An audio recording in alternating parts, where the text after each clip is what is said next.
passionate about Cleveland sports. He's going in! Touchdown! Browns, Indians, Cavs, the Big Ten, and more. Cleveland is a city of champions once again!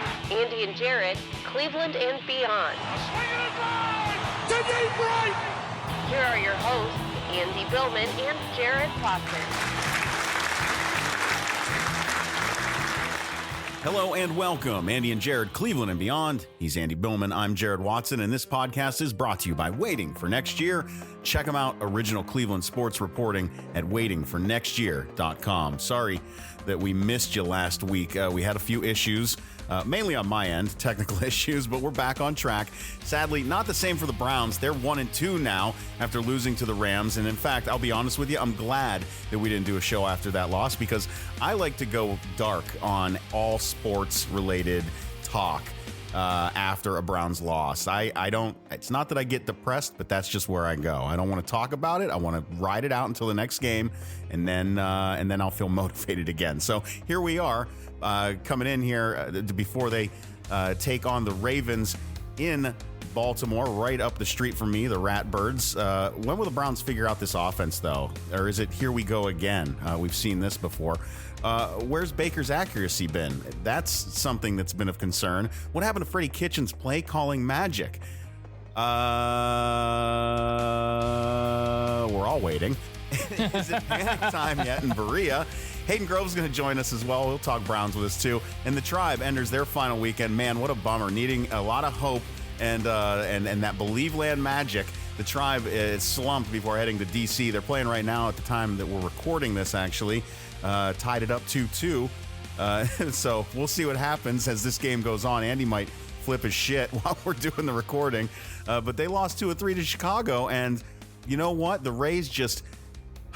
screw that. The Yankees failed us. Let's just say it like it is. The Yankees failed us. Buckeyes, well, they keep rolling, so I'm happy. The Irish almost pulled out a win in Athens against Georgia, so that probably makes Andy kind of happy considering all things. He just didn't want to blow out. But first, we're going to talk Browns. Cleveland Browns. So after the first two games in the 1-1, we all kind of felt like that was a nice bounce back win against the Jets. Mm-hmm. We didn't get to get into it, but, it wasn't pretty. But, when you see Odell Beckham scoring and you see Myles Garrett sacking the quarterback, you kind of feel good. Leading up to a great weekend with Clay Matthews, and you go into the Sunday night performance. Very high ratings, by the way. Ratings were very, very good. Led by Northeast Ohio. Northeast Ohio, and they in Columbus. Yeah. The second biggest market was Columbus. So really, really big. But again, 1-1, but no explosiveness. And you're kind of just hoping, as a Browns standpoint, maybe this will be the week. And against a very good Rams defense, the Browns just, again, even though they're banged up, we'll get into that, just still don't look right. The penalties are mounting, questionable play calling, a lack of confidence from Baker, as Jared alluded to in the open. And, this is something that I brought up last year, and I hammered it home. I don't like losses, and I don't think losses are teaching moments. And I heard from everyone. I was on the island. The Ravens is not such a bad thing. Losses will teach you things. And there you have Baker Mayfield in the 4-yard line with 4 chances to win the game, and the Browns don't pull it out. And that is very, very frustrating. And that's why last year that Ravens loss was bad, and it's still bad, and it didn't carry. And that shit never carries. And I learned that in sports a long time ago. I will probably hit that throughout the whole show today, but that's why that loss always bothered me. And going back to Sunday, they played hard. They did a nice job of pissed it away on Andy, defense. To be completely honest with you, just to wrap it, they pissed it away. I'll make one more point. That was in their hands for a while. It was a game that would have taken 1 or 2 bust out plays. Which stop. Like, come on. Are you kidding me? This was a game that was in their hands. But how many, and right to your point, Jared, but the thing I'm tired about, and the Browns are starting to do this already. Well, that was a nice loss. There is no such thing as a nice loss. Yeah. A loss is a loss. And it's starting to happen a little too much for my comfort. Not on the team, but technically, Andy, it's only happened twice. We're okay. No. This started last year. And it's we're gonna do a nice job. No. This crap needs to stop. I don't want any more nice losses. Yeah, And I don't either. I don't either. I'm just tired. I just want to get that off my chest. I'm tired of, oh, we tried, but look, we came so close. No, this team has the talent to do things. Time to do some things. Yeah, do the damn. Now let's start with the big topic of Freddie and Baker.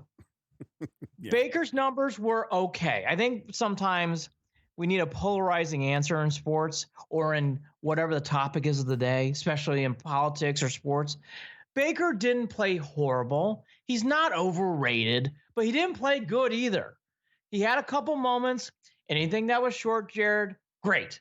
Bing, bing, bing. But anything that was long, he had a couple moments here and there. But Jared, and it's something that I do want to talk to you about. This pocket thing and his comfortability in the pocket is really shocking. Feels strange. It doesn't feel like him. He looks tight. He looks tight, which makes me wonder this is what, and you'll hear, we'll get into it more with Hayden, but this is where I wonder, is the issue really the line? Because he seems to get plenty of time, 3.5 seconds. And the problem is when he's not getting rid of the ball, it was said throughout the entire game, if he gets rid of the ball 2.5 seconds, he's probably 18 for 20, 18 for 24, 18 for 25, right? He's 18 for 36 because those other ones, he's waiting 3.5 seconds, pockets collapsing around him. He's scrambling for no reason. I don't know, Andy. And this is why I also question, like, why aren't they rolling out a little bit more? Why aren't they hitting the edge a little bit more? Why is everything in the middle? I don't understand why they're not playing. And this is where I wonder, and we've talked about this. Freddie's taking all the blame for everything. Freddie's he's taking responsibility for it all. We believe that he's the one calling this offense. I don't know how much Monken's influence is having on this offense, but there's got to be something, because this just does not look like Freddie and Baker from last year. It just doesn't. All right, let's put Baker to a side for a second. Let's go down the Monken trail. Yeah. A comment that you and I talked about over the summer that we kind of flucked away, I'm now going to bring to the forefront. There was rumors in late spring that Monken and Freddie were having a hard time getting on the same page. And you and I said the same thing. That's okay in the late spring, but as we get into the summer and we get into the fall, we hope that goes away. Yeah. I'm actually, in fairness, going to bring that comment now back up to the forefront, because I do think it's happening. I don't think it's loud. I don't think they're screaming and arguing. I don't think it's Todd Haley and Hugh Jackson. But I know where you're going with this. Well, it's hard to get a real gauge. Air raid. There's no raid. There's no raid. No raid. Ant spray. It's bug spray. That's it.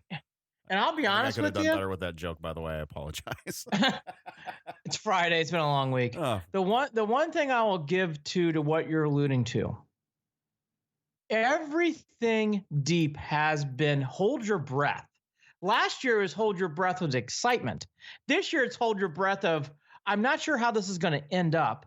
And that is such a jarring, that's the big thing that I've noticed that's way off about Baker and his offense.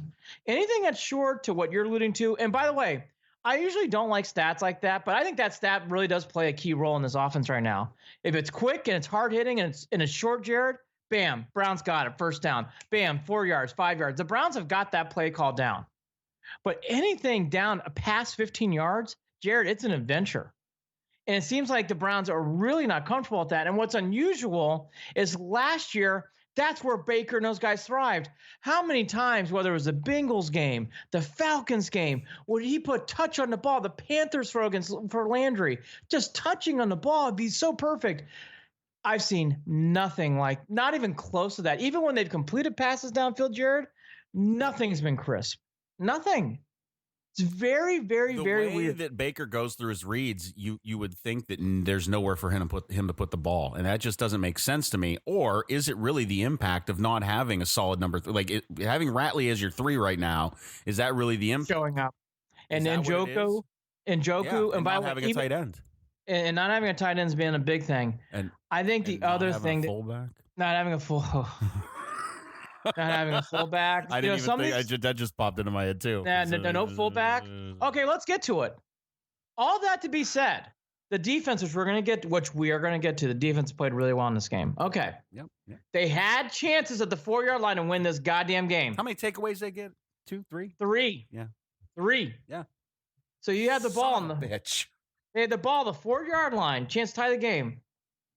And for the first time all year, inside the 5, the Browns are the only team this year. Think about this, folks. They're the only time this year that they did not run one running play inside the 5. And the Browns did it 4 straight times. They had no running back. They ran empty formations 4 times, just Baker. We can sit there. You want to break down 4th and 9, that handoff, which we'll talk about. That's fine. That, to me, is the biggest fucking problem, Jared. How do you, on the 4-yard line with 3 timeouts, not give the ball once to Chubb? With Nick or Chubb. Twice. Or 3 times. Or 3 times. I'm serious. You don't I'm even dead fucking serious. show him off. It's Reggie Bush bad when you don't put him in a game USC Texas. It's bad on the Super Bowl when you don't hand the ball off to Lynch. Yep. That's how bad a mistake this is. Yeah. He's a rookie coach. I like Freddie. You can't fire him. You can't trade. No. We're nowhere near that. Even if they have a shit season, I don't think you get rid of anybody. No, that's why I brought it up. But that was a huge mistake. I really feel that was a huge mistake. My 9-year-old son said, first thing he said, Dad, why didn't they hand the ball off to Chubb? I'm not exaggerating. My 13-year-old kid. We talked about at school, Dad, why didn't they hand off the ball to Chubb? That can't happen anymore this season. It's inexcusable. When they ask you that question. You know what I do? We talk like we're talking right now, and we get. Don't ask me that. I don't know the answer. Stupid fucking shit. I mean, it's just like you just shake your head. And I like Freddie. And I think Freddie's learning, but that was not a bad mistake. That was a landmark, huge mistake. Again, inside the 5. Now, one team didn't feature a running back all year. The Browns did it 4 times. Mm-hmm. You can't do that shit. Yeah. And you know what? You want to bring it full circle? Let's do the more play calling. Didn't we say don't be cute? Don't be cute. This is the old Hugh Jackson line, and I'm sorry. I'm seeing this in Freddie. Don't be too smart for your own good. Sometimes you just need to hand the ball off. And I'll tell you another example of play calling gone wrong. A big play in this game is when Myles Garrett stripped and Schobert, who played well again. Schobert's playing so well right now. Schobert picked up the fumble, got some momentum. Here we go. Getting ready to go into halftime. 1st and 10, right around the 20-yard line. Browns throw it away. Browns have to call timeout. 2nd and 10, horrible play. 3rd and 10, they have to call a timeout because they're discombobulated, and then Mayfield has a pass knockdown. This is the kind of stuff, Jared, when you get a turnover and you're around the 20 and you got a chance to punch it in and get a touchdown, you can't even run a smooth play. The Browns can't even run something on offense.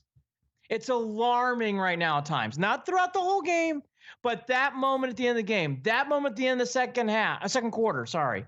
You have got to run better plays than that. And it goes back to what you said. What the hell's going on with the Monken and Freddie offense? And by the way, Freddie has claimed again on Tuesday, he's calling the plays and he doesn't want to hear about it. It's one thing that I'll say up front. I didn't get a chance to ask Hayden, and we're going to talk to him about that at some point throughout. I'll ask him this weekend because he did hint in our conversation when you hear it. I don't know whether he hinted it to us offline or whether it's in the conversation, but that there is some aspect of Monken's influence there, and I didn't delve into it, but we'll see. But certainly, but my point is, Jared, Freddie has taken the onus. It's on him. Yeah. So it is on him. It is. And at some point, Jared, whether it's going to be this week in Baltimore, I'm hoping there's an aha moment. But that gets back to our beautiful, and I like him so much, Baker Mayfield. All that to be said, Jared, Baker does need to play better. And I'm not talking leaps and bounds better, but he's got to make more passes downfield. He's got to be more comfortable in the pocket. And that goes to my last point, which you alluded to. You know, Nick Chubb right now is the best player in offense. He's playing really well. He is.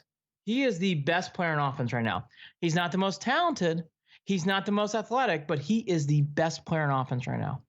Anytime he gets the ball, you feel good. Anytime he's running, you feel good watching him. Even when he only gets short yards, you feel good. Yeah. And I'll tell you, the one thing that does worry me about this whole running game, and I don't blame him, there are no signs of Hilliard or Johnson getting any kind of carries. Nope. None. It's all Nick Chubb. And I'll tell you, You're going to say it, aren't you? You're going to say it, aren't you? You need Kareem Hunt. The countdown's on. I thought you were going to bring up Duke, but okay. Same thing. I had him next. By the way, guess what I had next? Same thing. Could use a little Duke Johnson, because Duke Johnson out of the backfield right now catching balls. That also is hurting Baker Mayfield, by the way. That trade, which I didn't love, which I did not love, and I'm not the biggest Duke Johnson fan, but that's why you take these weapons away and you keep playing this teeter-totter game of draft picks, and here you are. Yeah, we're just thin there. Thin at tight end, thin there, and Here's the other thing I've noticed about the Browns this year, 3 games in. When the Browns have successful running plays, they usually have long, sustained drives. Yeah. So when that running game's chugging, the Browns do really well. When the Browns don't get anything from the ground from Chubb, they go 3 and out usually. It's not even like a question. So Chubb is the offense right now. And so with that in mind, to what you said, Tony Grossi has barked it all year, and good for Tony. You need a fullback. You need to get, and by the way, I'm not in love with Hilliard or Johnson, but you got to get one of these guys in the game to help out. The Chubb's going to get banged up if you keep running him like this all year. The Browns have to start running the ball more and sustaining drives. When the running game is there, the Browns score. When they don't, it's 3. It's not even that they don't drive. It's 3 and out. Every time, Jared. Every time. I know. It really comes down to there's nowhere else. You're talking about Landry and Beckham, and that's it. I don't know. I mean, I just don't know what else to say. I'll give you. Although you got to be. At the same time, Baker makes people look good, and I don't understand what's going on with that now too. He's off. He's got to play better. Right. He's not playing. Again, people love to give this black and white. He's bad. He's good. No. He's playing okay. Right. But the one thing that is evident, he is really struggling with throws downfield. And he really struggles holding on to the ball. And it's not. And by the way, that is clear. It's clear in stats. It's clear when you watch him play. And it's clear by how the team moves the ball. Anything beyond 15 yards it just doesn't feel smooth. Even when he does complete balls downfield, it doesn't feel smooth. The other thing that I was going to get to, which I'll go to now, the stars for Cleveland need to be stars. Chubb, Mayfield, and especially OBJ and Landry. OBJ is the only person so far who's felt like a star, and Chubb at times. If Chubb got the ball more, I think you'd feel that. But we need Baker to be a star. We need Landry to be a star. We need Beckham to be stars. Yeah. That's why you got players like this. They have got to play better. Beckham's the only one. And again, Chubb. I'd say Chubb and Beckham. Landry, got to play better. He's not playing poorly, but you got to play better.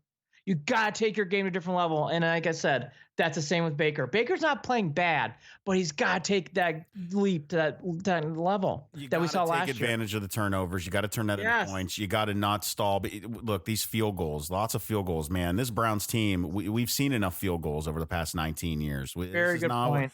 The field goals, man. We didn't have this red zone issue last year. No. And by the way, great. I'm glad you brought this up. Yeah, what the hell has happened to we smell blood inside the 20? That's what I'm saying.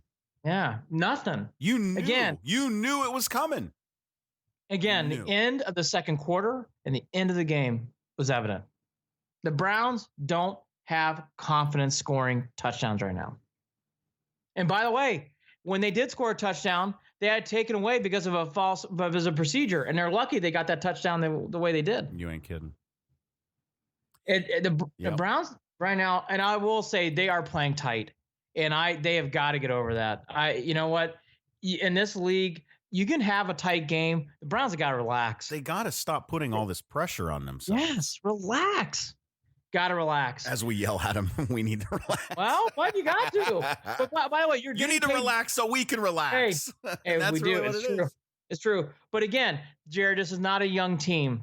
This is a young team as an age, but these are, Beckham's been in the league for a while. Leander's been in the league for a while.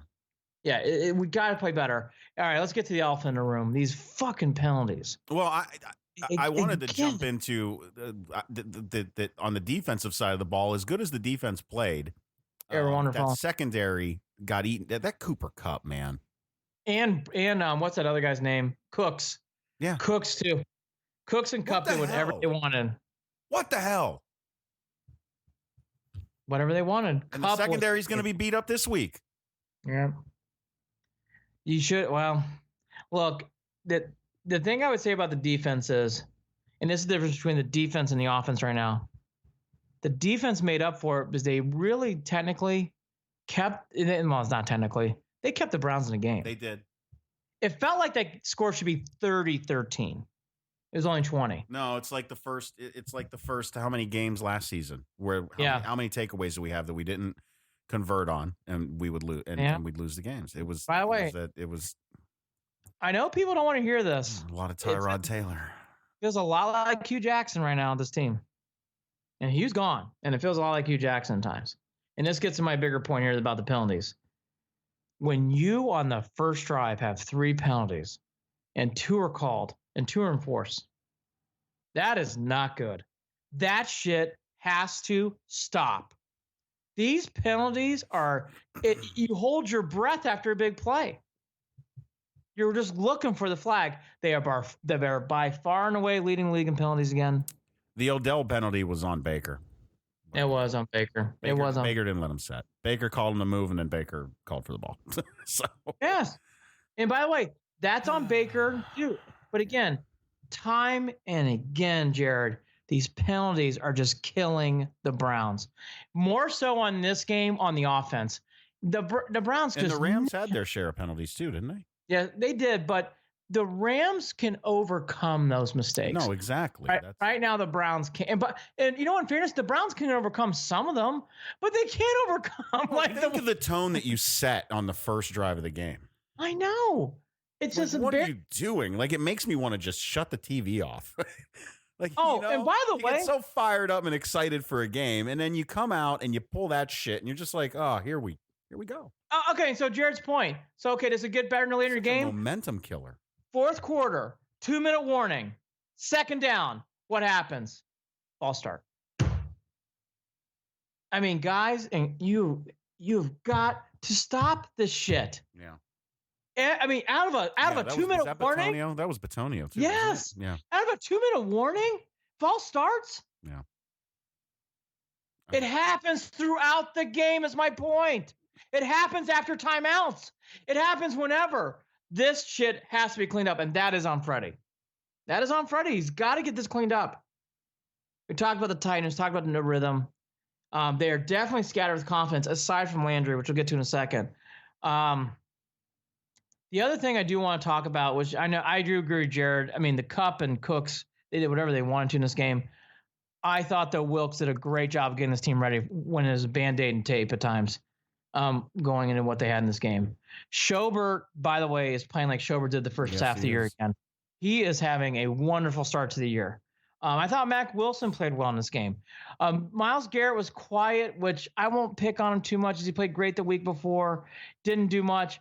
I have no idea what's going on with Olivier Vernon. I've been so wrong about him. I would love for him to show up more. All that to be said, Ogunjobi could feel his presence during the game. He played well. And again, I really thought outside the Kupp and Cooks problems, the Browns did a nice job, and they did not allow that Rams running game to get crazy. And I thought that really kept him in the game. And again, Ogunjobi, good game. Schobert flying around the ball. Myles Garrett, he made some plays. Wasn't fantastic, but made some plays. And again, I really thought the Wilkes and that defense just did a tremendous job. Yep. They didn't stop the Rams, but they slowed them down enough where he had a chance, again, to tie the game in the 4-yard line. Can't ask for much more than that in that kind of game. They had chances to win. So I do want to give the defense kudos. I also do want to give kudos because we've been picking on this for the last podcast since we've been doing it. The field goal kicking, that kid from Oklahoma is making everything, and that's great. And he needs to keep doing that stuff. Yeah. It's great to see. And the special teams have improved 10 yards. I know the Irish Hammer had some moments, but still, He's a good punter. The special teams. I can come a long way. I'm so glad. Look, all I wanted was for special teams to not be a problem, right? It's kind of like what it reminds me of is, anytime and just to go into my world for a minute, you produce a video and we always talk about, good audio is audio you don't notice, right? Right. Now, by the way, well, right? So special teams, decent special teams. We're not, if you don't notice it, that means there's no problem. I can live with that right now. I'll take it. Make the field goals. Good. We're good. We don't have to talk about it. Just keep making them. So special teams doing their job. They weren't spectacular, but they did their job. That's all right. That's, by the way, that is right. So rolling into this week before we get to the Ravens stuff, the big comments on Monday were Rex Ryan saying that Baker Mayfield's overrated as hell. That goes back to my point here. I'm not going to hammer this too much home, but there's way too much now. He's bad. He's good. He's terrible. He's great. No. Baker's playing okay. Now, his numbers don't state that. I know he's in the bottom third of most every stat, but he's not playing terribly. And he's showing some slow growth game to game. I mean, tiny things. Yeah. Well, all that to be said, I don't think he's terrible. And I bet you by the end of the year, Baker will be good. I really believe that. I'm not just saying that. I really believe that. All that to be said, Ryan really hammered him home. He wasn't the only guy. You can pick out the guys. It's the Colin Cowards. All those guys really piled on this week. Baker, I was really proud of what he said. It's whatever. And that's right. It is whatever. In the wise words of Coach Freddie Kitchens, quote, if you don't wear brown and orange, you don't matter. Rex Ryan doesn't have any of these colors right now for a reason, so that's okay. Right. And quote. The one thing I would dig at the end. I do too. I'll let you take this baton if you want, but the one thing I just want to say is don't get hooked, Browns fans, into this stuff. Don't get hooked into we're great, we're bad, we're terrible. Right now, the Browns are more in the middle than what you think. If I'm being truthful. Yeah, it's more in the middle than what we're dealing with is getting over the fact that we were hyped coming into the season. Yes. And we were brought back to earth quickly, and now we want to get back to where we think we should be. That's all. Gosh. And the Browns did this to themselves. It's going to be a struggle. It's going to be. This is look. I got caught up in it, Andy. I got caught up in it. I knew that the possibility of them falling on their faces was there. I did not feel that way. They were going to be okay, especially because I thought they looked fine in preseason. Again, though, whoop the hell? It's preseason. Oh my God! Yeah, can we stop analyzing preseason? That shit means at this nothing. Point. Well, this is Andy. This team.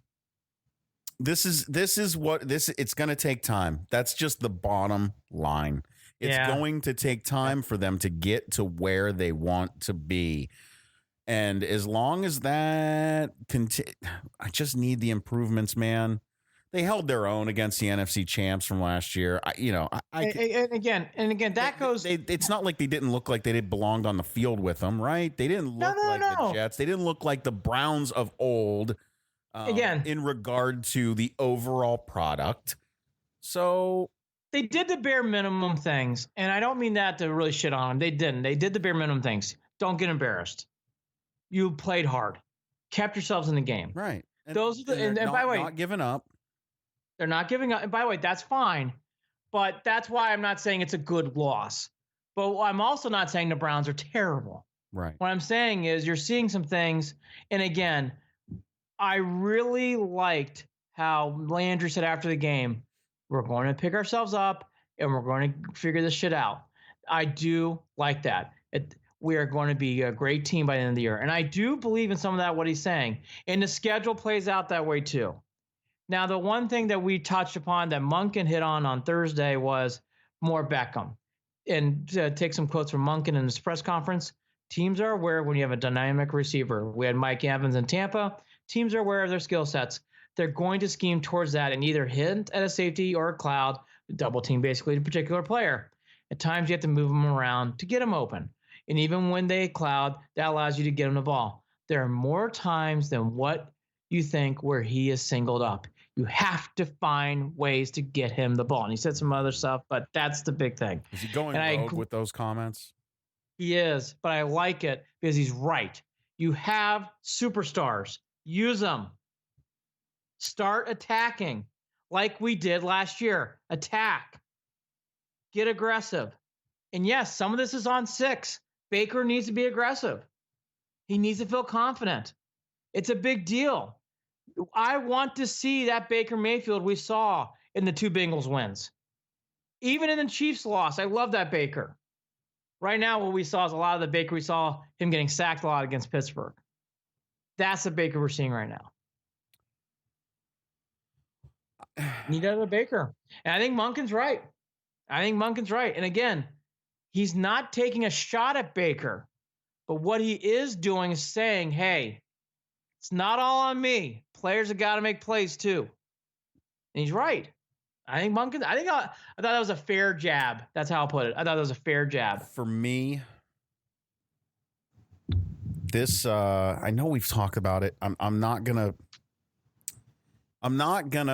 throw in the towel.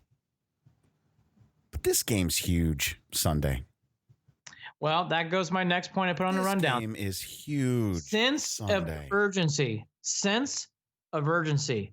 This is a quick fix game. It really is. If you win this game, you're 2-2. The Steelers and the Bengals are 0-3. So you're not going to have them tying with you guys for anything. And you have a half game lead because you've just beat the Baltimore Ravens on the road. Everything goes back to normal. God. If you lose, I don't think the season's over. And I don't think it's a crossroads game, as some have alluded to. I don't think that. No, it's just I think annoying. You can still catch up. It's another thorn. It's another what the fuck moment. It's another trench hole. But what's nice about this game, it's a quick fix. You beat the Ravens, all that other stuff we just talked about kind of goes away. It does. Not all of it, but some of it kind of goes away. That's how big this game is. I'll take an ugly win. I don't care. Hey, who gives a fuck? Win the game. I don't care. The injury update as of Friday hit Denzel Ward. Sounds like he's out. Greedy Williams sounds like he's out again. So you're going to see all the same guys in secondary. Just Burnett's also out. And usually when guys don't practice on Friday, it's usually general rule of thumb. They don't play on Sunday. So you guys decide all those guys are out. But I thought all that to be said is that we saw what we saw during the Rams game. So, yeah, the Ravens might be able to attack, and we'll get that to in a second. The big one to me, though, still is Higgins. What has he got, bursitis? Like, what the hell is the issue with his knee? The latest thing today, he didn't practice on Thursday either. This is from Grossi, quote, it's taking a little bit longer than I thought, end quote, from Higgins. I don't know why, honestly, end quote. It's hard to watch right now. It's hard to watch, Higgins says. Oh. Boy, I'll tell you, I think, we have not talked about this enough. This Callaway-Higgins combo that we loved last year. And Higgins missed 4 games in the middle. And by the way, that's when the Browns really struggled last year. People forget. That's when the Browns really started turning downward with Hugh Jackson. And here we are. No Higgins. Hasn't been smooth. I don't think that's a weird coincidence. No, it's not. It's not at all. I don't think it's a weird coincidence. And I'll tell you what. Having them out there turns this wide receiver core into one of the best in the league, period. And hey, I didn't want him on the team, and I still don't feel that way, but he's on the team, so I got to take him. Kareem Hunt is going to be big in the second half of the season. Yes. He is going to be a big role on this team. Because as of right now, look, let's just say it. I can't even name you some of the tight ends on the Browns. Was the hope that you could get away with limiting Chubb's carries because of the fact that he's the only guy back there and they're stuck with it right now? Was that the hope, maybe? Was the hope that they could get away with the air raid? Was it the hope that I don't know. But it goes to hell when you don't have Higgins and Callaway out there. Here's the one thing that bothers me, and we talked about this during the podcast over the summer. I did not like Hilliard. Hilliard did not impress me at all. I saw things from Johnson at times, he put the ball on the ground a few times too, didn't he? But Hilliard just doesn't look like he just doesn't look like a pro running back. Doesn't move quickly, fumbles the ball. I mean, I don't know. That's why I was surprised when he was recovering kicks. I'm like, we're putting Hilliard back to catch kicks? Jeez. Johnson had more of like a pro backup running back, you could see theme, but I think one of those guys, I will say, he's on the roster. Both of them are. You got to start playing one of those guys. You got to start getting them in the game. You have to. On the other side of the ball for the Ravens, they look good against the Chiefs. I watched most of that game. Harbaugh and, Greg Roman came over. For people who forget, Roman used to be the offensive coordinator for the Niners when Jim, John's brother, which we'll get to in a minute with the Michigan Wolverines. I don't care. Both Harbaughs lost over the weekend, and that made life better. Yes. And the Steelers. And the Steelers. So the big thing, though, is Greg Roman's done a nice job, and so has John Harbaugh, of developing Lamar Jackson. Jared and I don't believe Lamar Jackson's long-term. I'm not. All that to be said, I'm not either. But I will say, I got to be observant. Lamar's playing well. He is. He's doing a nice job on the field. Pissing me off. It is too. But you know what? He's doing good things. As Demarius Randall said, quote, definitely one of the best dual-threat quarterbacks that I've seen since Michael Vick. And I agree with Demarius. I thought he looked really good against the Chiefs. Playing like Madden, Steve Wilkes said. This guy is extremely dynamic, can make plays when you don't think plays would be made. Right now, Lamar Jackson is playing with a lot of confidence. That is not a good thing going in this game. They did lose to the Chiefs, but he played well. He kept the Ravens in the game. He brought them back. The other big thing is, which I will get into now, is Mark Ingram. Ingram has found a second breath here. He is really running the ball well for the Ravens. This is a run. This is one of the few teams that Browns will play all year, run first, pass second teams. They love to run. They love to hit you hard. And then passing, they pass a lot. Don't get me wrong, but they are run first, pass second team. And it's a very unusual thing. And I will say, well, that plays to our strengths at this point. By the way, that's right. The Browns so far have done a nice job against the run. So hopefully they can keep that up. This is a good test for this run defense. And so far they've done a nice job. Ogunjobi, Richardson. They didn't let Bell get going. I think being able to contain Lamar in the pocket too, and working weak side is gonna help, because chasing him around is just gonna drive us up a wall. I think the big thing in this game is don't allow Mark Ingram to take over the game. I would take Ingram out and really let Lamar Jackson handle everything. Because Jared, that's when I think you see the Lamar Jackson we saw last year against the Chargers. Let Lamar Jackson try to win the game. But if you allow Mark Ingram to get comfortable and allow him to get 80 to 100 yards, I think the Browns are in trouble. Yeah. I think Ingram's a big thing in this game. The one thing that's been hinted at all week, which I've been reading a lot, which is very weird, the Ravens defense is susceptible to plays. They got beaten down the field even by the Cardinals, and they certainly got whipped by Mahomes and the Chiefs. They had a hard time stopping. I mean, that was the one thing that I kept saying to myself, my gosh, this is not the Ravens I am used to, which thankful is good. They have a hard time stopping. We knew in the offseason that this was happening. Yeah. They were Mosley being out is a big loss. Yeah. Mosley being out's a big loss. You can see it. It's a big loss. So the Browns do have an opportunity to play well. I think this is a quick fix game. Yep. You win this game, you take a lot of pressure off yourselves. Don't you think? You give me the incentive of wanting to actually do a show. Well, yes. No, it changes everything. 500 ball. Are you kidding me? Listen, man, I'll take 500 ball after 4 games. I'll take that. I'll take that, especially with the way that this schedule lays out. Stealing one from the Ravens, huge. Possibly trying to take one. Like, if you can get 2 more, if you could, oh boy, I'm going to get greedy if they win this game. I'll tell you that. I'll get greedy if they can win this game, and then I think they can. I think they can beat the Niners and the Seahawks after that. Boy, I don't know what you do with the Patriots. The Browns right now are really one game at a time. They really are. They really are. Yes, it's really hard to look at it. It's really hard to do the schedule game. I was thinking about doing that for you and I, but I would have an impossible time doing that. I don't have a read on them right now. And on top of that, with the way that the injuries are, they're going to be different in 2 or 3 weeks. Right? It's true.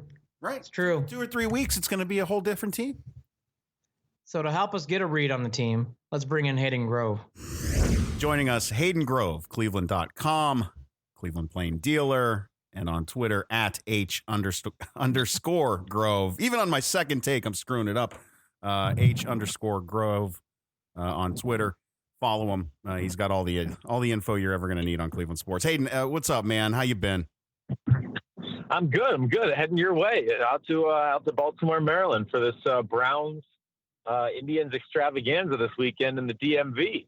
Yeah, Ratbird City and Nats Park. I'll be down there on Sunday for that last Indians game. I was excited about going 3 days ago, and I'm not as excited now. But I was debating: do I get tickets to go to that Browns game, right, or do I go? I got to go, though. I got a buddy. We're going to be in a suite. I'm going to be spoiled. It's going to be nice. Watch Clevenger throw the last game of the year, whatever. There's no complaints. Yeah. Either way. I'm going on Saturday. I'll be there on Saturday. So I'm going to hit the Indians Saturday, and then we'll obviously cover the Browns on Sunday in Baltimore. So I'm going to be at both. I'm with you. I was a little more excited. I mean, not so much because I'm more objective. I don't really care if they win or lose, but I think it would have been a cool atmosphere if the Indians were trying to really, if they were like in it and, it's a must win or whatever. And, it's still going to be a must win, but come tomorrow, they might just be already out of it if they lose tonight. So we'll see. We'll see what happens. Well, I'll talk to you offline about this because I live right in between D.C. and Baltimore. I've got food recommendations, drink recommendations. I'll hook you up on your Saturday night and have you set so you can have a good time. Awesome, man. Thank you. I appreciate that. Let's jump into this thing with the Browns. I know today we found out basically injuries and what the Browns are looking forward to coming into this Sunday game. Greedy Williams, that secondary still kind of beat up. Greedy Williams, Ward still questionable. Higgins still dealing with some stuff, and a couple more. I think there was one who's listed as out for sure, and I don't remember who that was right now. Do you, Hayden? Kendall Lamb, yeah. Lamb there we go. Makes sense. Cool. Well, let's get right into it, though. 0-2 at home. Tough loss against the Rams. Offense stuttering all over the place. It's Captain Obvious, right, Mr. Grove? I mean, what has been the reaction? Let's start off with the big two. Baker and Freddie. We don't live in the area. You do. You're spending a lot of time with them. Are you starting to feel that they might be getting a little anxious, a little maybe not nervous, but a little? Do you feel like they might be pressing a bit with Freddie and with Baker? I don't believe Baker is pressing at all. I think that Baker is very confident in his abilities. Obviously, he hasn't played the best 3 games to start this year, but I don't think Baker is pressing in the least. And I think that Freddie is kind of learning to navigate the media landscape. Like, I think inside the building, he's fine. I think inside the building, when he's talking to his guys, he's the same old Freddie. But I think when it comes to the media, he's trying to defend his guys and trying to, just make it seem like, it's hard for him to navigate. And it's very apparent that it's hard for him to navigate. But I think he's trying his best. I mean, at the beginning, he was all laughs and jokes. And, now he's kind of starting to get a little serious. And, which is fair. I think that's fair. Yep. I don't think every coach should be expected to, every rookie coach should be expected to be perfect with the media from day one. But I think he is pressing in the media a little bit. But I don't believe he's pressing inside the building. I think, I think these guys are very confident in who they are. They had a tough game against the Rams. It's a fact of the matter. We saw that clip from the All-22 that maybe it wasn't so much Freddie's play call and it was an audible from Baker on that 4th and 9. You just took my question away, Andy, or Hayden. You stole my question because that's what I was just going to ask is, apparently Freddie was on the sidelines, kind of threw his arms up in the air when that happened, when that draw play happened on 4th and 9. Freddie did not throw Baker under the bus on that. No, and I think that's what you're going to get with Freddie Kitchens. I think, Freddie said it best in the post-game. I mean, post-game press conference, he kind of, I don't know if he lit me up, but I asked him, I said, what have you learned? And he kind of went into this big diatribe about, don't make excuses for me. Don't, yes, I'm learning, but I got to do my job better. And I was, he didn't come at me. He was just frustrated with the loss. But he said it himself. He said, I can handle it. Blame me. Write in the papers. Blame it. It's my fault. Don't blame these guys. They fought their butts off.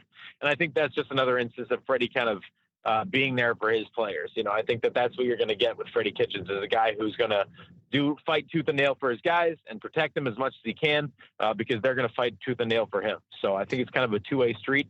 And I do believe that probably Freddie did cover for Baker in that circumstance. Well, let me ask you this then, because I think, and I watched that exchange. I didn't realize you were the one asking the question. So, but let me ask this then. If he wants to take the blame, okay. If this was a year ago and this was Hugh Jackson, you would be, I think you'd be hearing a lot more outrage from fans and whatnot. This team has the most penalties in the league. This team has not been sharp on offense. On defense, we've seen improvement. They did a nice job against the Rams. They did a nice job against the Jets. So is it fair to say, though, Hayden, look, it's early. We're not even into October. But is it fair to start asking, where are the Browns on with the hype train on paper that really hasn't shown up so far in 3 games, especially on offense? Is that fair to put all on Kitchens? No, I don't think it's fair to put all on Kitchens, but I do believe that, Freddie's going to take some criticism and some heat, as he should. I mean, I think the thing with Hugh Jackson was that he came in as the self-proclaimed quarterback guru, this guy who knows how to coach football. He spent 1 year as a head coach. He was 8-8, and he got the raw deal in Houston or in Oakland, and now he's ready. Now this is his time, and he went 1-31. I mean, I think that some of those teams are more talented than 1-31. So no, that was the issue. The issue wasn't Hugh. The issue was that those Browns teams didn't give him any talent. Don't you remember, Hayden? Well, yeah, that was the narrative, right? And I don't think they were talented, but I think they were talented enough to win more than 1 game in 2 years. That's my point. Oh, right. But with Freddie, I mean, I don't think Freddie has ever once said that he's, going to be the greatest head coach. I think he's been very honest and very collaborative, saying, listen, I'm confident in my abilities, but I also need to, learn these things and to get better. And I'm going to learn through experience. And I think he's been very much a team player. I don't think he's kind of been my way or the highway. And, maybe that's what's hurting them right now, is that Freddie kind of hasn't put his foot down in certain situations, and he's been more, focused on getting, Todd Monken's offense in there, or getting, other guys involved. I think maybe he should kind of put his foot down and say, okay, we're going to try to do it my way. And I think that'll help. But I think Freddie probably should get some of the criticism. Of course, he's the head coach. And I think the one thing that he definitely should get, criticized for is the penalties. I mean, the week 1, he didn't have him ready to play. Week 2 and week 3, he definitely had him ready to play. And I don't know. I don't know if the Browns just thought they were going to come out and trample the Titans, or if Mike Vrabel just had this game plan that, we're going to get under their skin. He didn't have him ready to play week 1. I think week 2, obviously they were more ready. And week 3, I think you've seen improvement. So if they continue to improve week by week, I think it's hard to put too much criticism on Freddie if they continue to improve. As you go throughout and you're spending a lot of time with the team, is the confidence still high? The people still pretty high in the locker room, still pretty high from other players that you're hearing from? Oh, yeah. I mean, like I said, I talked to Baker the other day, just kind of pulled him aside for a second. We got to know each other his rookie year, and he's been pretty good to me. So I pulled him aside, talked to him about BS, but he's very much confident in his abilities. I think that, obviously, the offense hasn't been exactly what they've wanted thus far, but when you look at Baker Mayfield, he still believes he can make every throw. He still believes he can turn it around. I don't think he thought this season was going to come without adversity, and I think you're going to see that. So Baker's fine. I think Odell knows who he is. He's not worried about it. I think the only thing Odell's worried about is, not hurting his team by getting his visor taken off or getting his shoes taken off or something like that. Jarvis Landry, very confident. Myles Garrett, very confident. The defense, very confident. I think the offensive line is a really good group. I don't think confidence is the issue here. I don't. I think that they're going to continue to be confident. And, if they continue to maintain the course, I think they're going to be just fine. It's 1-2. They have a good opportunity to take on the Ravens this week. And if they win, they're back atop the AFC North. You got a very, very favorable schedule after the Patriots game, and you got to go from there. Hayden, when we talk about the confidence, you can clearly see that in Baker in response to the Rex Ryan comments. I still, at this point, even if I don't care. I don't ever get upset when Baker responds to guys like that in the media. He was quick about it. It was sharp. It was a nice little dig, and we moved on from there. I think it worked out perfectly. You slide over to Odell Beckham Jr. and the way that he's talked about the team, his comments about we're still trying to figure some certain things out. Has Odell, this supposed locker room cancer, according to folks in New York, has he taken on more of a leadership role over these past few games as this team has faced adversity? Because I've really been impressed with the comments that he has made throughout these past 3 games. I think Odell is the consummate, teammate and professional, but I don't think he's the over-the-top leader Baker Mayfield has that locker room. That he's the leader of this football team. There's no doubt about it. He's got the pulse of the locker room. He's got guys on his side. He's won everybody over. And I think Odell is just, he's a leader by example. He works his butt off. He's very affable in the locker room. He enjoys his teammates. They hang out often. They talk a lot. They enjoy each other because I think they see and they respect the work that Odell puts in. I don't think Odell is getting up and making halftime or locker room speeches. I think Odell is focused on what he needs to do. Maybe if he does need to say something every now and then, he will. But I think Baker Mayfield kind of has that vocal leadership role, to whereas Odell is just going to continue to do his job and to do it at the best of his abilities. And I just completely disagree with all the, with everything that was said in New York about him being a cancer. He's been wonderful. He's been really good. I've been so far. I've been really impressed. I've been really impressed with Beckham. I really have been, on and off the field. I have been. Yeah, and I definitely have been too. You come in and you're like, oh well. It's going to be all about him. Once you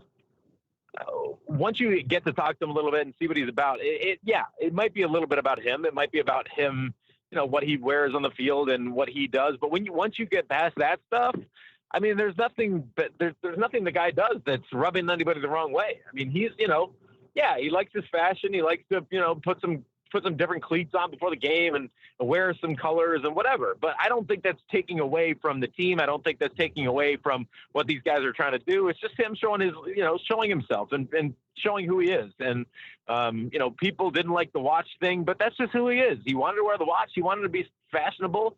I don't think anybody cared even a little bit inside that locker room. So I love Odell has been Odell has been a pleasure to talk to from me personally, from us in the media.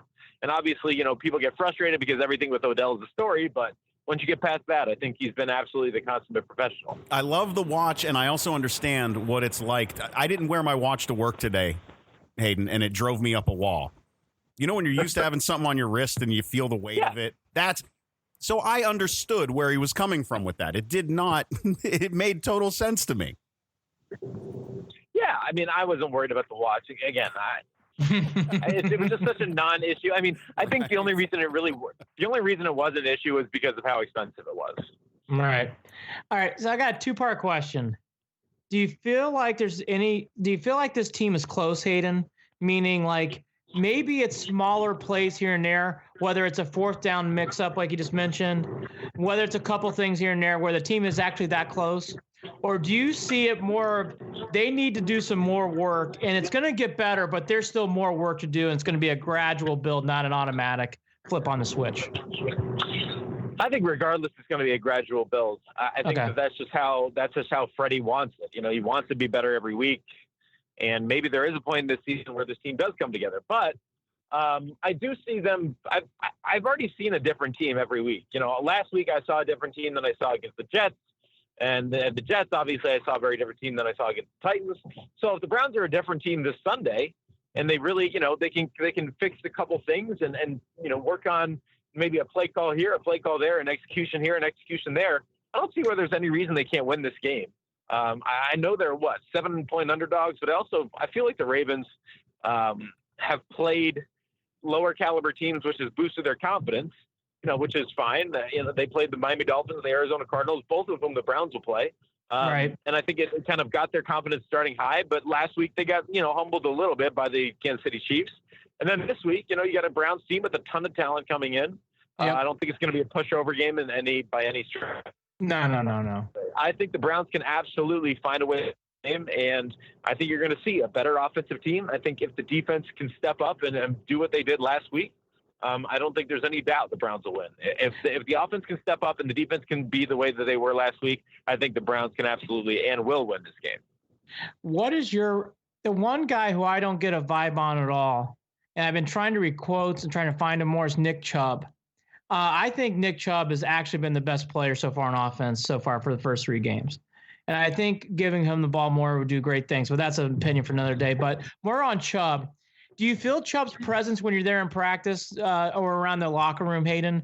Because it feels like he's more in the background, and he is such a talented player. Do you get a vibe like he could be a better vote? Like, do you? I guess my point is, what's your vibe on Chubb? And do you think he could get the more? Do you think he wants the ball more, or is he more of like a background guy? Like, what's your vibe on him? My vibe on Nick Chubb is just like, it's football, it's work, it's nothing else. He doesn't talk. He's an affable guy. I think that there's no doubt that he's a good teammate and guys like him. But he's not a guy that's going to talk. He's going to be to himself. He's going to work his butt off, and he's earned the respect of his teammates. And I think he's earned the respect of the NFL when you look at what he's able to do as a running back. I mean, you're right in that I think he's been the most consistent. I don't know if he's been the best because I don't think they've given him an opportunity to be the best. I don't think they've kind of worked him in enough. But I think Nick Chubb has absolutely been the most consistent and will continue to be the most consistent. Last week everybody told me, "Oh, Hayden, they need to run the ball. They need to run the ball to open up the pass." Well, I disagree. And every week is a different scenario. I think this week, yes, you want to run the ball to open up the pass, and I want Nick Chubb to get 20, 25 carries and finish with 150 yards. But last week, I think they had a really good game plan.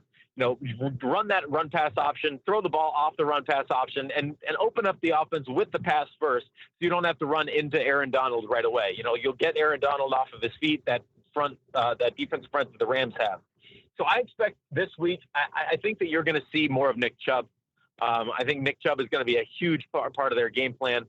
Maybe they'll do some different things with him in terms of maybe getting him outside of the tackles, maybe, throwing him the ball a little bit. They set up a really nice screen last week. They've set up some really nice screens this season. So I think that they're going to continue to do that. And I agree with you. Nick Chubb is just, honestly, the guy eats dirt and spits nails or whatever. Just your prototypical just workhorse and a guy who could be around for the Browns for many years to come. You talk about getting outside the tackles, Hayden, and I got to tell you, I don't know whether to be concerned with this offensive line or whether I'm over exaggerating it in my mind. I worry about the tackles. I worry about Baker looking tight every once in a while in the pocket and maybe rushing things, and maybe he doesn't feel comfortable in the pocket. You talk about getting outside the tackles. Is Baker going to, I'm so used to, I thought that Baker's found success rolling out a lot last season, and I don't see them doing that this year so far. I wonder if they're going to try to implement some more of that so that he can feel a little bit more loose. When he's doing it now, it's because he's forced out of the pocket. What are you seeing with the offensive line? I actually think it's better than everybody has said. Yeah, everybody's like, "Oh, these tackles." When you look at the time and the numbers, yeah, you're right. I've been thinking the same thing. Go ahead. I'm sorry. No, you're fine. I mean, yeah, like everybody's killing this offensive line. Oh, they're horrible. They can't. The tackles are so bad, and I think what you're seeing is Baker Mayfield, honestly, waiting for these plays to develop, waiting for Odell Beckham to get open, waiting for Jarvis Landry to get open. And I think the most successful plays last week were when he got the ball out. And I think that was what was so good about him in the first, in last year, is that he got the ball out so quickly, was able to hit his targets very quickly. And from there, got to kind of open himself up more.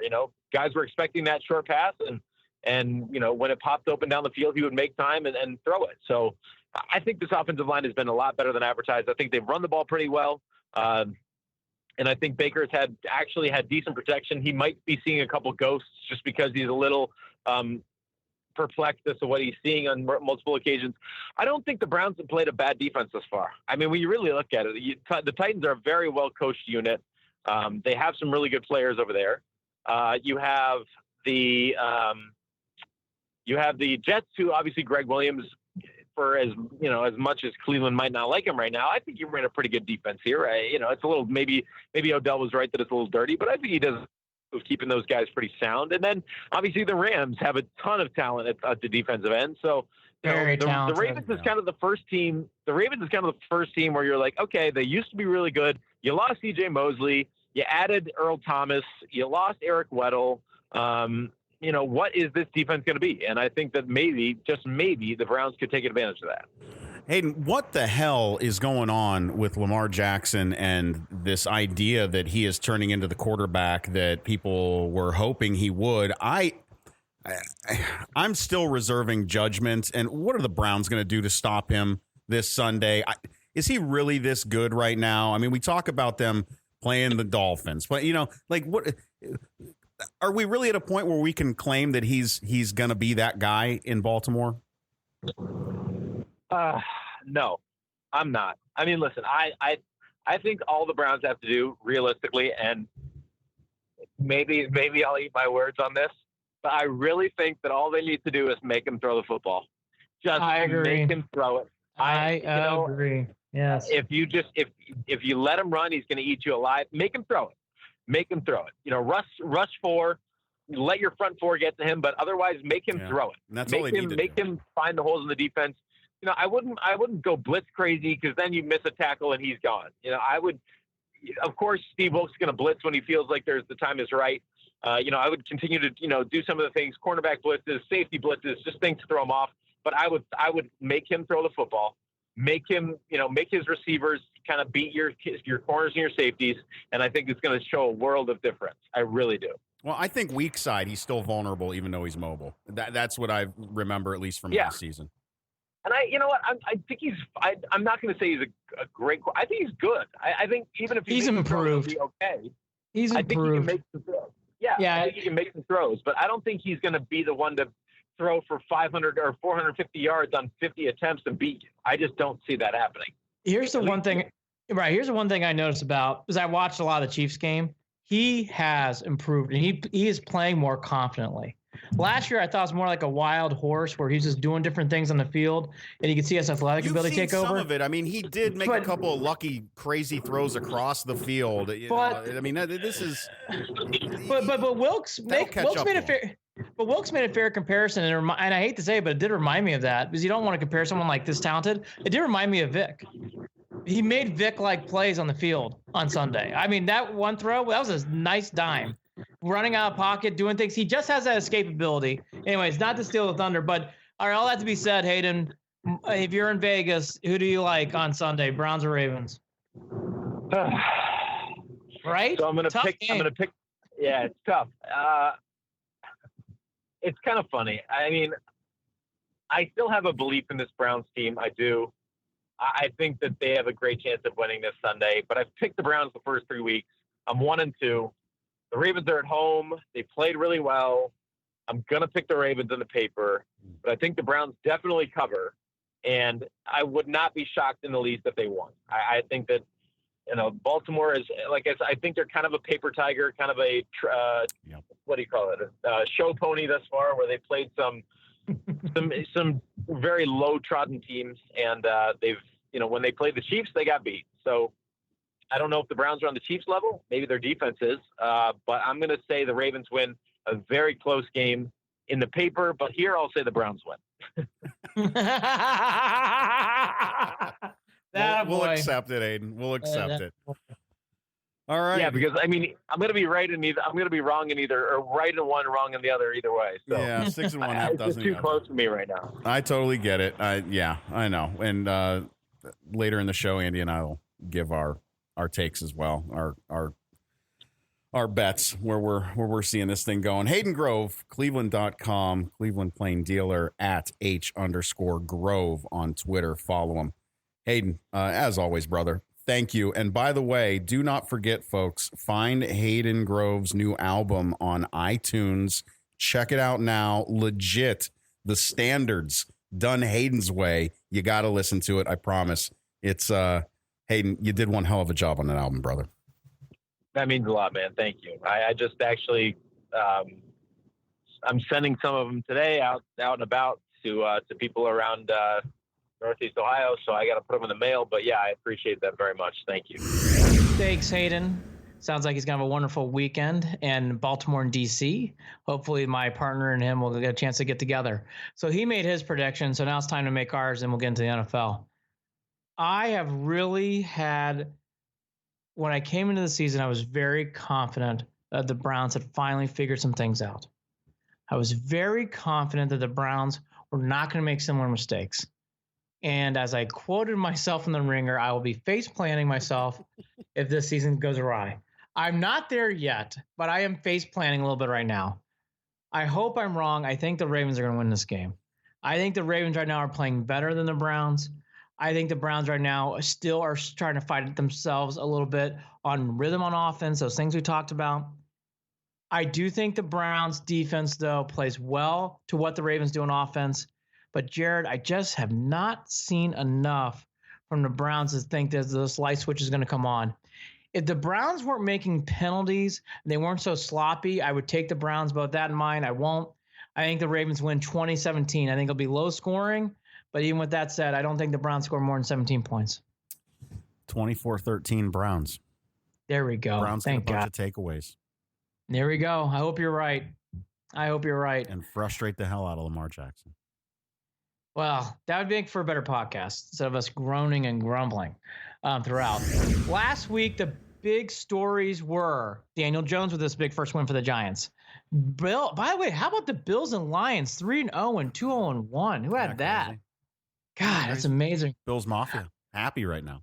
Yes, I follow a couple of those people. Stephanie's one of them. I don't know Stephanie's last name, but she's a huge Bills Mafia fan. This slate of games is throw kind a random girl's name out there.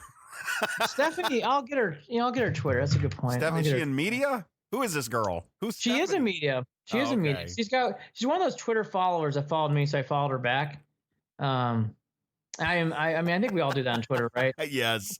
All right, So gotcha. that's definitely She's one of those Bills Mafia Twitter. Oh, no doubt. She's probably got tattooed somewhere. She's from Boston, by the way, which is interesting why she's a Bills fan. Okay. But all that to be said, the Cowboys Saints is interesting. By the way, great job, Teddy Bridgewater. They dominated that game from the start. That was a great win for the Saints. We kind of, boy, I'll tell you what. There's no chance in hell I'm watching Monday Night Football this week. Bengals at Steelers. Bro. I love my own employer. What the fuck happened? Bengals Steelers Monday night. Woo. I would say that even if Benjamin were playing, that's still not a game I care about. No. I have not done well with my picks. I will make picks for both the NFL and college football again. The one other thing I do want to bring up, it's same in college football. These matchups, I mean, if you really want the big matchup, it's Chiefs at Detroit. Does that get anybody fired up? Doesn't get me fired up. Patriots at Bills. If you buy into the Bills, that's a big game. Both teams are 3-0 in Buffalo, 1:00. I mean, if you want to flip over to a different game on commercials, that'd probably be my game I'd flip over to. Well, hey, briefly, because there's just this one sore thumb thing sticking out at me, reminding me of that game last night, of the Thursday night game. I don't think the NFL is doing a very good job of getting fans to back off the refs. Yeah, I'm glad they need to really fix this shit.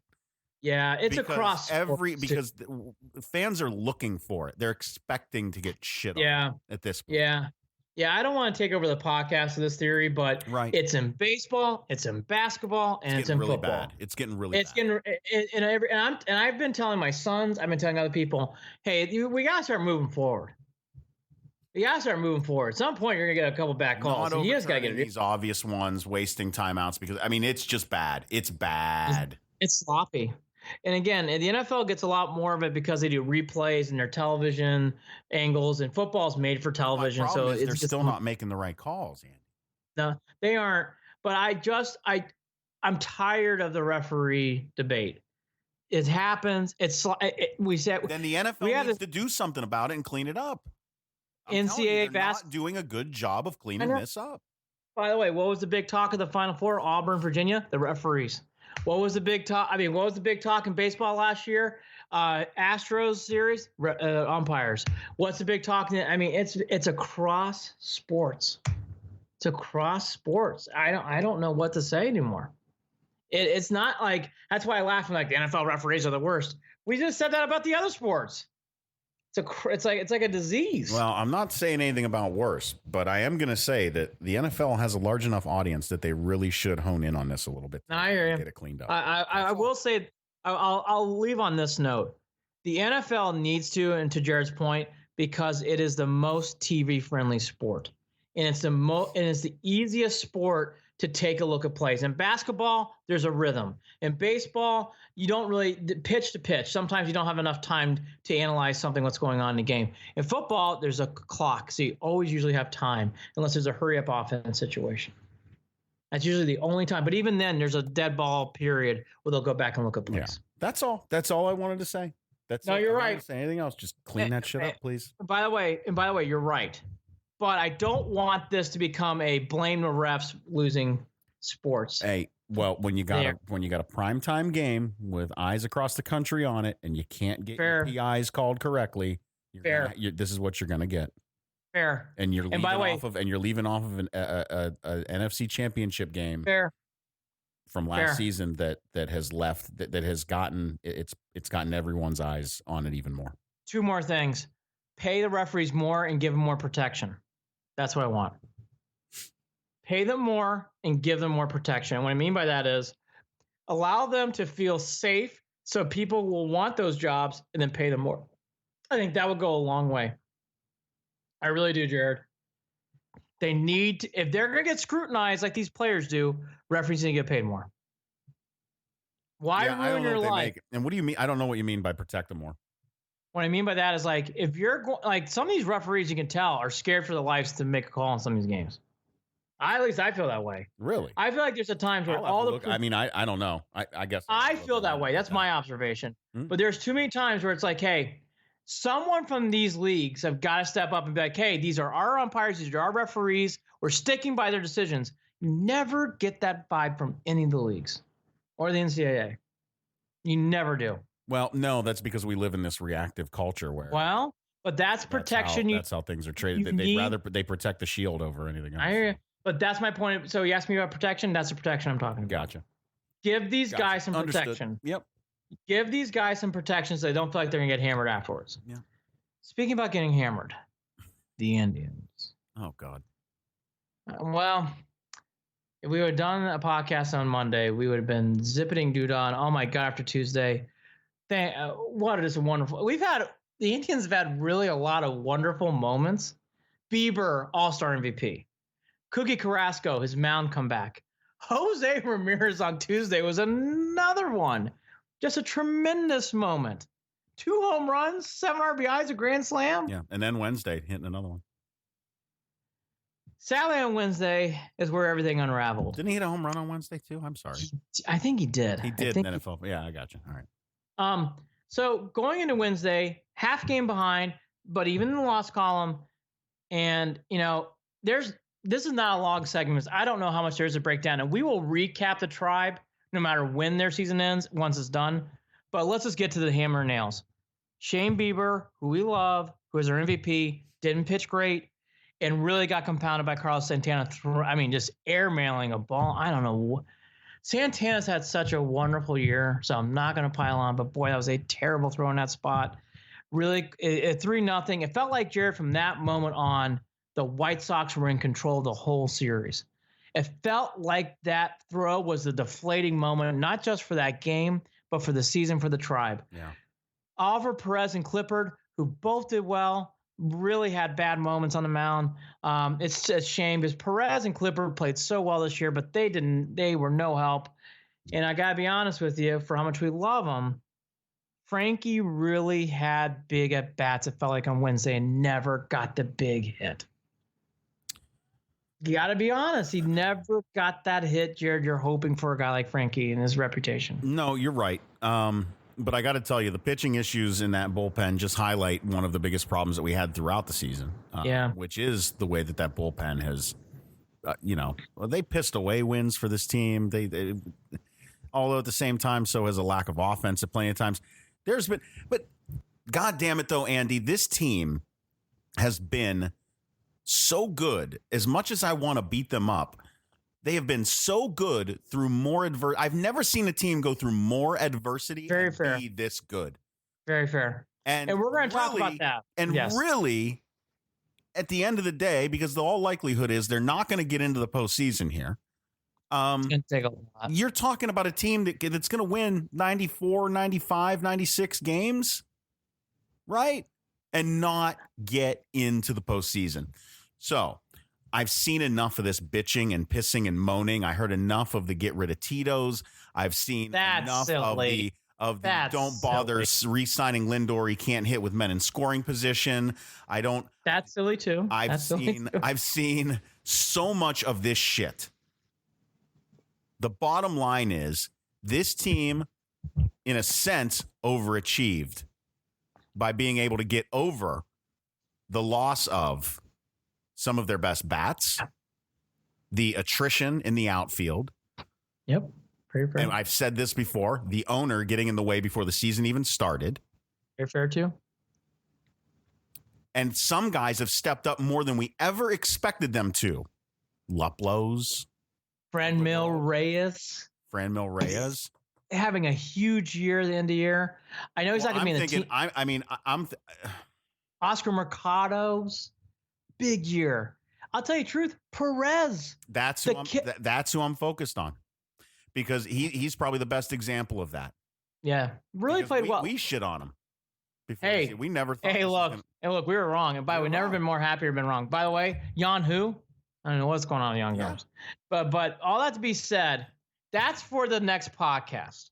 And everything Jared said is right. If you want to talk about Fry and Francona, you're going to find different podcasts. Oh, Jesus, please. If you're going to talk about how Frankie Lindor sucks, find different podcasts. I mean, just stop. Now, did Frankie have a bad 2 games in Chicago? Oh, my God. Yes, he did. Terrible. Did Santana finally have a moment where he had a bad series? Yeah, he did. Lindor and Santana on Friday, 1 for 30 in their last 30 at bats. 1 hit combined. The Indians can't survive that because of what Jared just said. Their depletion, you had to rely on those guys. Finally, Santana, he did not play like he did all year, and it's expected. Santana played above water all year. So to think he can keep that going is kind of unrealistic. The other thing on Thursday that I really took a note, that was just a blowout. Savali finally had a bad start. He didn't pitch well. Really it was weird. He had a no-hitter, but didn't feel like a no-hitter. He was really having a hard time getting to a groove in that game. And then again, and we talked about this last year with Bauer and, Carlos Carrasco, God bless him, trying to come out as a reliever is not like coming out as a starter. He had a rough outing on Thursday. It's just not the same. It'll be nice having Carrasco. Think about this next year, folks. Next year, for all you Indian fans out there, boys and girls, Carrasco, Bieber, Clevenger, Savali, Plesac. Yeah. And all of them pitched a good majority of the year. Yeah. You're starting pitching. I didn't mention Kluber. Kluber, that's 16 strikeouts this season, or 16 shutouts this season. They have by far, and here's the biggest stat of them all. Runs scored, the Indians by far are going to win that stat again this year. In baseball, the Indians pitching staff's been unbelievable this year. For the past 3 years. Past 3 years is right. And here's the other big things too. By the way, I know it's best in the AL. I shouldn't have said baseball. The runs scored are best in AL. I think it's baseball too, but I know it's the AL. The Indians are by far going to win that in the AL. Yeah. Here's the other things to remember too. Franmil, now you got a true DH. Remember this year we had Bowers in DH? Well, that's not happening. Now you got Franmil. Now you got Luplow coming in and playing for a righty, for a lefty pitcher. And you're going to have Oscar Mercado. You're going to have Bradley Zimmer, which we'll have to see how Bradley does. And then from everything we're hearing, probably Daniel Johnson. You're going to have a young, talented, athletic outfield. Throw in Tyler Naquin, you have a solid outfield. We'll throw in, let's go ahead and do this real quick.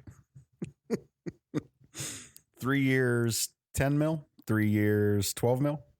3 years, 13 mil. 4 years? For Puig? 10 mil, 12, yeah. I would not sign Puig.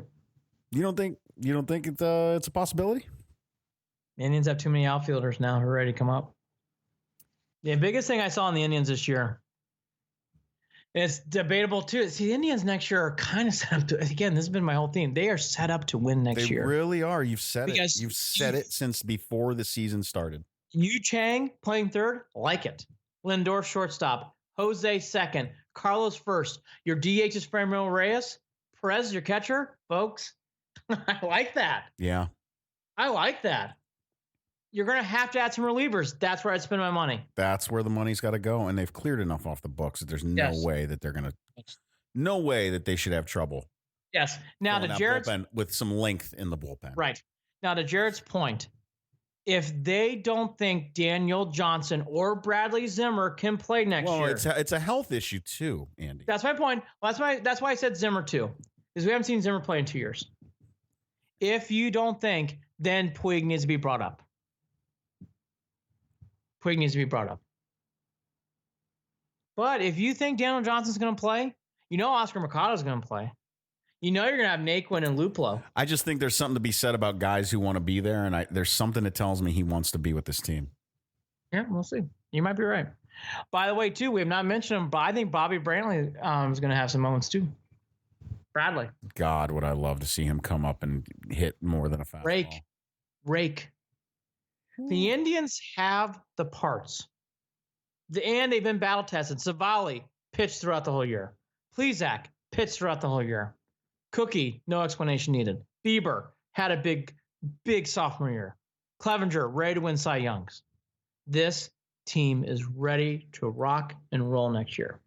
The big questions, are they going to pick up the player option for Corey Kluber? We'll find out. Are they going to try to re-sign Puig? We'll find out. Is Daniel Johnson ready to play? Is Bradley Zimmer going to play all year next year? What I can say is none of these things that we're talking about make me worry about next year. Next year is exciting. Isn't that nice? Next year is exciting. The Indians remember last year, the way we were leaving. Oh my God. We knew. Deck shuffle. We knew, oh shit, what is this team going to look like on opening day? And man, it was worse than we expected. Deck shuffle. Complete deck shuffle. By the way, no more Kipnis next year. We were talking about convincing ourselves it wasn't a complete rebuild, which it wasn't. But there were folks out there that were fighting about it being a rebuild. It was a retooling. It was a retooling. It was a retooling. We will get Mandy Bell on once the season ends and get it live and break it down. But you know what? Well, I want to do more of that next week. Here's the last thing I'll say about this whole thing. You know, if you want to make the playoffs, losing 11 times to the White Sox is not going to cut it. And the Indians lost 11 times to the White Sox. And frankly, it could have been 12 or 13. A couple of those wins were miracle one-run games where it felt like the White Sox were on the doorstep of winning those games. Yeah. For whatever reason this year, the Indians could not beat the White Sox. It's rare. It doesn't happen much. In fact, Francona has owned the White Sox in the last few years. I forget his record coming in this year, but it was so strong. By far, the White Sox were the one team he always hammered, and boy, not this year. It just never equated to stuff. Strange thing, it happens, but for people who want to circle, maybe one thing that's kind of off the radar, you can't lose 11 times to the White Sox. Can't. If you win 3 of those games, you're got a game lead. The Indians just could not do that. And the other thing is, too, if you want a plan B, the Indians played the Rays and the A's this year. They only beat those two teams twice out of 13. That hurts. Yeah. Well, we talked about that. There's certain teams that the Indians just couldn't beat. Couldn't ball with. And the two teams that are going to probably get in, and the White Sox were 3 of those teams. They just could not figure them out. They won the season series against the Yankees. Yeah. They split against the Red Sox. Yeah. They won the season series against the Twins. They swept the Angels 6. They actually hung in there with the Astros. I think they were 3 out of 4. They did a nice job there. And they played the Astros in a time where that team was not all together either, I don't think. No. But, well, I'll just say this, though. The Indians were ready. But again, the Rays, A's, and White Sox, they just, for whatever reason, those teams are going to be the bugaboo of 19. We'll have to see what happens. Miracles do happen. Bases loaded now. Boy, Nick Goody, who's had not terrible, he's had a rough he's had a rough 6 weeks here, and he's got the bases loaded here. And the Rays are up 3-0 on the Jays, and the Jays are showing no life. So I will get to my under-over trophy celebration here next week. For those of you who aren't counting, go to our blog. I went 6 for 6. Even the Brewers got hot. Don't look at my NFL over-unders. Just focus on baseball. 6 for 6. Congratulations, Andy. I didn't win any money, but God damn it, I wish I put money on it. Put money on it. I don't have money to put on gambling. All right, never mind. But I will next Don't year. gamble. Speaking of gambling, college football, let's wrap this thing up. I could do a whole podcast in the Irish-Georgia game. In fact, I might even try to save that for a different day. Yeah. Because this was a oh my God, Mr. Buckeye. Look, the Irish. I think our audience is probably mostly Buckeyes too. I'm not saying they're not. But you Irish fans, step up put your ear and turn your headsets on as you're jogging. The Irish didn't fall flat on their face. They did a nice job of hanging around this game. The second half, they couldn't do anything in the third quarter. But the big differences in this game are the twofolds that one of them I've been saying all year, and the other one kind of surprised me. Book got outplayed by Fromm. Fromm had a wonderful game. Even though Book had better passing numbers and yardage, Fromm was much more accurate. He did a much better job. And then the bigger thing in this game, the Irish really never got the run game going as the Nationals take the lead now here it looks like it's 3-2. Yeah, 3-2. I don't have it on. I don't even want to talk about it. Yeah, Nick Goody walking back there. Doing some sort of clap in Washington. The Irish, though, did a nice loss. I'm tired of these nice losses or teams I cheer for. The Irish did have a nice loss. They had a chance to win it late. I'm glad the Irish looked respectable. If the Irish win out, they're going to be in the college playoff situation. They have a very tough game next week against a good UVA team at home. The Irish have games that they can win. The Irish played fast. They played strong. They did a nice job. To Jared, to lose on the road to a number 3 team by 6 points, you got to kind of tip your cap. They did the best they can.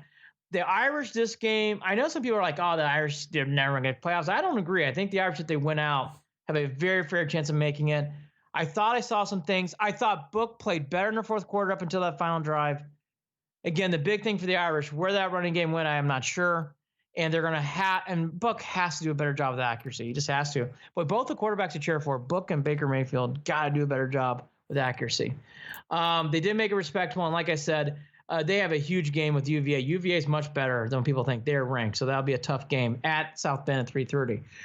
The Buckeyes rolled. Their Buckeyes get their really first test on the road against Nebraska. I know Nebraska has a loss, but I still think it's a tricky game for the Bucks. This is a light. Nope. I don't. Nope. Good. Nope. Good. Nope. Good. Not seeing it, man. I'm just not. Cocky Buckeye. Here we go. I'm not seeing it. I'm not seeing it. I've seen it. I usually can get a sense for these. Oh God, I hope I don't eat my words. I have a feeling. Here we go. Feeling that they are. They're going to destroy 40 points. Nebraska. 50 Yeah. points. Yeah. What's the spread? I'll get it right now. Give me one. If it's like 20, 21. Yeah, I'd still take the Bucks. And before I get to that, Red Raiders play Sooners. That's at noon. The other game I'd keep my eye on is the Trojans and Huskies. That's at 3:30. But everything else is it's a crappy. Boy, both the NFL and college football, I did not really see anything there that really caught my eye this week. Just light weeks, which is disappointing. And then tonight, Penn State's at Maryland. And boy, Penn State has owned Maryland over the years, and they're up again 14-0. Boy, for some reason, Maryland only plays tough against Ohio State for whatever reason or another. 17 points is a spread. God, yeah. Oh, God, yeah. All right. I'm ready to pour cold water on the Buckeyes. Go ahead. Pour it. I think the Buckeyes win by 35. That's fine. I think the Buckeyes win by 35. I think Jared Watson's right. I hate to admit it. I think the Buckeyes are really fucking good. I'm dead serious right now. This team is... I just agreed with you, and I fucking hate it. I know. But the Buckeyes are really good. They are really, really good. All right. That's college football in a nutshell. Better games to come. If you get into Alabama, Ole Miss, that's on at 3:30. And all those other teams are really not playing anybody this week. It's a very, very blah week in college football. So to recap, and the Nationals are scoring, that might clear the bases. One runs in. Here go, boy. We can't catch the ball today. Boy, Perez second drop to play at home. 5-2. Nick Goody. Oh boy. Not Goody. Well, this is how we're ending the show, folks. We're ending the show like this with the Indians' postseason hopes going down the drain as we finish recording. By the way, who got the big hit? Who got the big hit? Asdrubal Cabrera. Oh, even better. Right down the line, off the wall. Look, here's what it comes down to. Beat the fucking Ratbirds. Yeah. Nick Goody pitching a whole third of an inning. Good job. Beat the Ratbirds. Beat the Ratbirds. Get to 2-2. Allow Andy and I both to have a little bit less stress in our lives throughout next week. Andy and I think we're going to try to do a show, even if no matter what, we got to try and do something. I think Monday, maybe Tuesday. I don't know. Monday's going to be impossible, but possible. Excuse me, coughing. I have as we like to call it, work a hell day on Monday. So all right. That's all right because I'm crazy busy Monday, Tuesday. So yeah. Whatever. I'm just saying I don't do therapy Monday. So all you can get all your frustrations out by calling local Cleveland radio and bitch to Ken Carmen or Tony Rizzo. I don't care. Go do that. Get it out over there. I don't listen. I don't tune in on therapy Mondays. I got nothing. I have nothing for it. Nothing for it. I'm quiet. I don't talk about it all day. Jared knows because he stops texting with me. I watch every second. I watch every press conference. No, I don't. And he knows. I'm like, I don't care. I listen to what he said. I listen to everything. I love analyzing every moment. Last thoughts. Go Irish. You know what it's like? You know those people that cut themselves?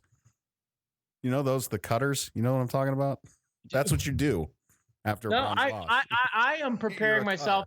I am preparing myself for victory the week after that. That's the way I look at it. I want to improve. Go Irish, beat the Cavs. Nice year for the Indians. Indians aren't going to do anything.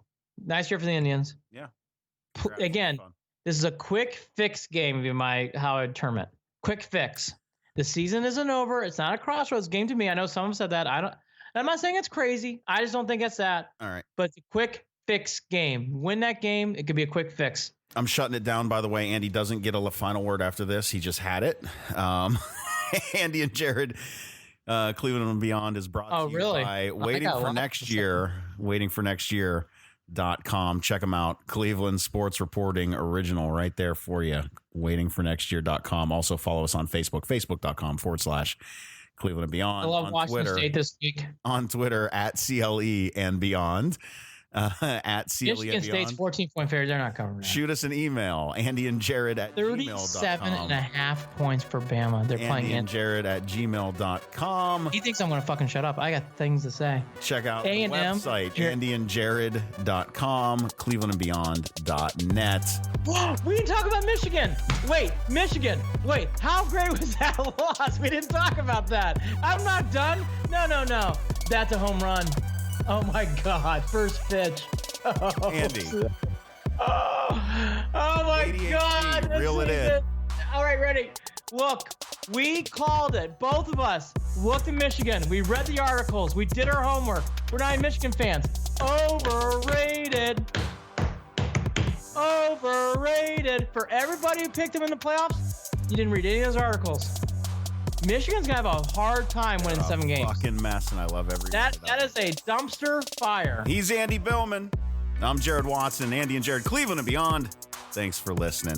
Talk again soon. Beat the fucking Ratbirds.